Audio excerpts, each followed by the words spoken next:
Narcissist मतलब सब समझते हैं नार्सिसिस्ट क्या है। मेरी वीडियो अगर आप लोग देखते होंगे तो आप लोग जानते ही होंगे कि नार्सिसिस्ट कौन होते हैं। फिर भी मैं बता दे रही हूँ, नार्सिसिस्ट दूसरे की लाइफ को कंट्रोल करने वाले, अपने आप को सबसे बड़ा इंसान समझने वाले होते हैं और ये अपने हिसाब से दुनिया को या लोगों को चलाना चाहते हैं। हेलो फ्रेंड्स, मैं अंजलि आप लोग का स्वागत करती हूँ आपके अपने चैनल अंजलि वर्मा बनारसी में। तो फ्रेंड्स, आज का टॉपिक है नार्सिसिस्ट का मकसद क्या है। अगर वो जीवन में आए हैं तो कोई इंसान होते हैं, कुछ इंसान होते हैं जो नार्सिसिस्ट ही पैदा होते हैं और कुछ होते हैं माहौल के हिसाब से नार्सिसिस्ट बनते हैं। तो जो नार्सिसिस्ट पैदा हुए हैं तो उनका मकसद भी वही होता है और जो नार्सिसिस्ट बने हैं उनका भी मकसद यही होता है, लोगों पे हावी होना, अपने आप को सबसे ऊपर समझना, भगवान के बराबर या भगवान से ऊपर। कोई डेंजरस कैटेगरी में जो नार्सिसिस्ट आते हैं वो अपने आप को भगवान से भी ऊपर समझते हैं। ये अपने हिसाब से लोगों को चलाना चाहते हैं, ये लोगों के जीवन को, उनकी लाइफ को कंट्रोल करना चाहते हैं। वे चाहते हैं जो इमोशनल इंसान होता है ना, उनको ये बहुत जल्दी कंट्रोल कर लेते हैं, उनकी लाइफ को बहुत जल्दी उन पे हावी हो जाते हैं, अपनी इच्छा से उनकी लाइफ को चलाना चाहते हैं। क्योंकि जो इमोशनल इंसान होता है वो जल्दी छल कपट को नहीं समझ पाता, सही गलत को समझ नहीं पाता। वो सिर्फ सामने वाले की फीलिंग को देखता है कि हाँ, मुझे इतना प्यार से बात कर रहा है, मुझे इतना रिस्पेक्ट दे रहा है, तो वो उसमें ही इमोशनल हो जाता है और उसको अपना बेस्ट समझने लगता है, तो वो उसके कंट्रोल में हो जाता है। नार्सिसिस्ट जो होता है पहले प्यार से बात करता है, वो आपकी कमजोरियों को जानता है, वो पहले आपको परखता है, आपकी कमजोरियों को जानता है, समझता है और फिर उसी हिसाब से आपसे बात करता है, आपसे बिहेव करता है ताकि आप उसके चंगुल में फंस जाएं। फिर आपकी लाइफ को वो अपने हिसाब से कंट्रोल करता है। ये दूसरे की दुख दर्द को, दूसरे की भावनाओं को कुछ नहीं समझता। इसके अंदर हार्ट नाम की चीज़ नहीं होती। ये नहीं जानता दुख क्या होता है, तकलीफ़ क्या होता है, इमोशनल क्या होता है। दूसरों की अपना दुख सबसे बड़ा, सामने वाले का दुख कुछ नहीं। इसके लिए ये होता है।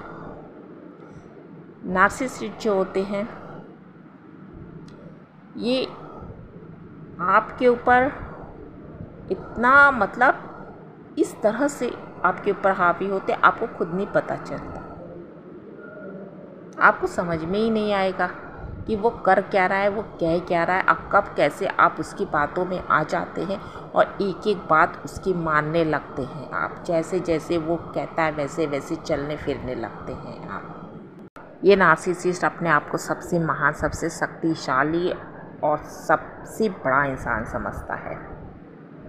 ये समझता है कि मेरे बराबर कोई नहीं और किसी को मेरे बराबर आना भी नहीं है।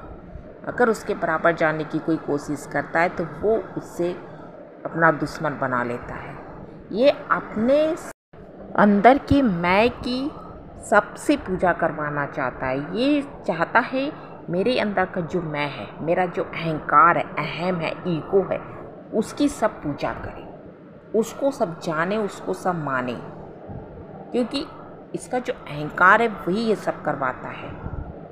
वही अहंकार की वजह से ही ये एक बीमारी, या कह लीजिए नार्सिसिस्ट की एक बीमारी होती है, जो अपने आप को सबसे ऊपर समझना, किसी की दुख तकलीफ को कुछ ना समझना। इसका ये मेन मकसद होता है इसके जीवन का। बस ये चाहता है मैं जो कहूँ वो सामने वाला इंसान वो करे। प्यार से करता है ठीक, ज़बरदस्ती से करता है ठीक, और नहीं करता है तो मारेगा, पीटेगा, गाली गलौज करेगा, लेकिन करवाएगा अपने मन का। इसका मेन मकसद ये है दूसरे की लाइफ को कंट्रोल करना, दूसरे की लाइफ को अपने हिसाब से चलाना। और जब आप उसके हिसाब से नहीं चलते, उसकी बातों को नहीं समझते, उसकी बातों को नहीं सुनते, उसकी बातों को नहीं करते, तब आप भी वो आक्रमण हो सकता है। आपको वो फिज़िकली नुकसान भी पहुंचा सकता है, इमोशनली फिज़िकली नुकसान भी पहुंचा सकता है। वो आपको पहले तो धमकी देगा, तुमने मेरी बात नहीं मानी तो मैं ये कर दूँगा, तुमने मेरा कहा नहीं किया तो मैं वो कर दूँगा, तुम नहीं जानते हो मैं तुम्हारे साथ क्या कर सकता हूँ। उसकी धमकी से नहीं डरे तो फिज़िकली आप पे नुकसान पहुंचा सकता है। इसका जीवन का मेन मकसद है अपने आप का खौफ लोगों में पैदा करना, अपने आप का एक डर, अपने नाम का एक डर पैदा करना कि कोई मेरा नाम सुने तो वो कांपे, कोई मेरा नाम सुने तो वो डर जाए, सहम जाए। वो ये चाहता है, वो ये चाहता है, उसका जीवन का मकसद ये है कि इंसान सांस भी ले तो मेरे कहने से, मेरे हिसाब से। Narcissist very dangerous person. अगर आपके लाइफ में है तो आप ये सब सिस्टम देखिएगा, आपको समझ में आएगा और कैसे डील करना है मेरी वीडियो देख के आप जान सकते हैं। Thank you friends.